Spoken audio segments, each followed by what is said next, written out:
Chris Orme, part-time weekend bowler. I'm one of the opening bowlers for the second team. All right, Chris. So we've been at Earlestown together for 3 years now, but I'm going to ask you some questions as part of Meet the Players. So I know you've been playing for a while, but what first got you into cricket?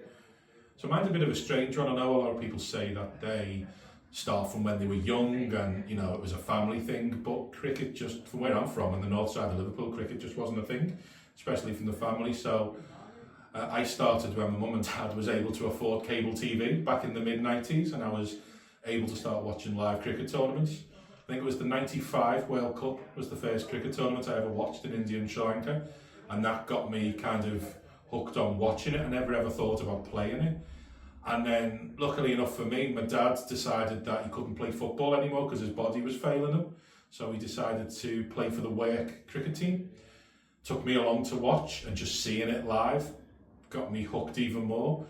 And then the natural progression was when he had to retire from cricket in the early 2000s because his knees were just getting worse. I kind of inherited his place in the team, and I carried on playing for his work team, even though I didn't work there, until that team sadly folded.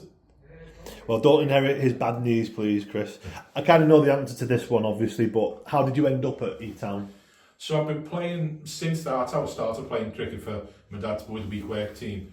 I then kind of moved on to try and play a little bit of weekend cricket, but I've played for a few clubs before, and for various reasons just didn't work out for me at all. So then I kind of stopped playing weekend cricket. I just focused on the midweek cricket. When that finished, I started up my own team, which Dan and a few others were part of, playing LMS cricket, which is a version of 2020.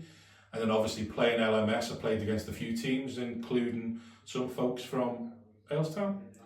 And when I wanted to give weekend cricket a try, Earlestown were the one that said, well, come and have a go with us. And, two odd seasons in, I haven't looked back, and I've enjoyed every minute. Yeah, and getting your ear chewed off by me to come down wouldn't to help with that either. So, did you set yourself any personal goals for this season, and did you meet them?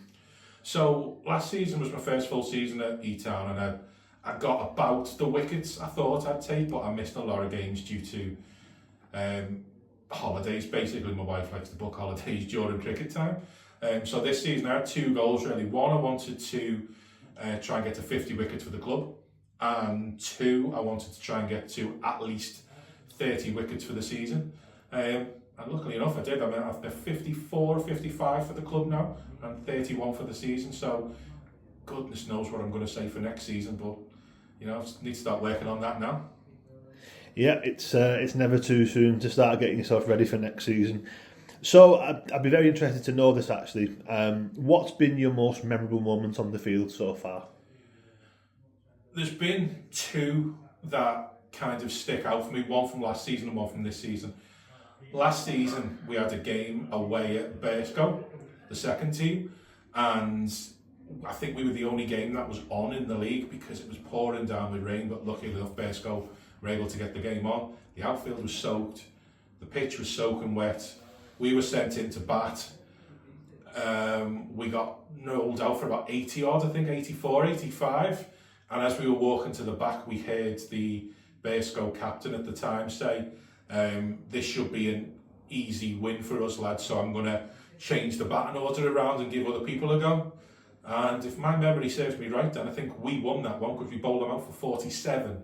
I think when they were chasing, and I took 4 for 12 I took in that game, and they were, after myself and Mel finished our opening spell, they were 7 or 8 wickets down, I think they were.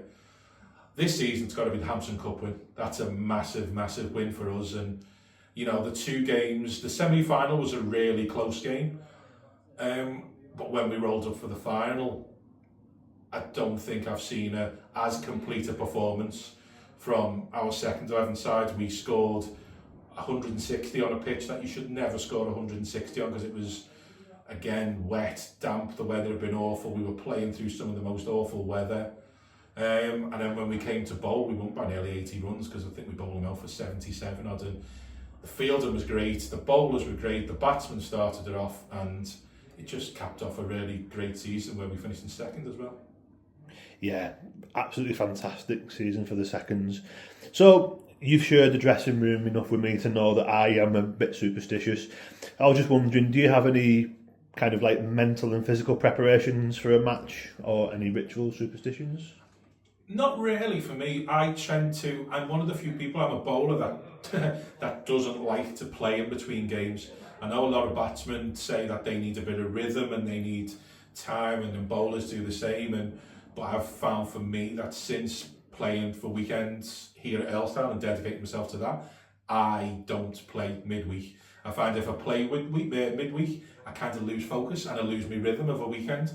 The only thing I do, which is a bit strange, is I try on the morning of a game on a Saturday, I try not to eat or drink much. I try to eat very little. It's normally just the same thing, and I try to have the same lunch as well for in between innings. And this season, it's worked for me massively. Cool. And finally, for you, Chris, one quick question: if you could have any cricketer, past or present, play for E-Town for one match, who would it be?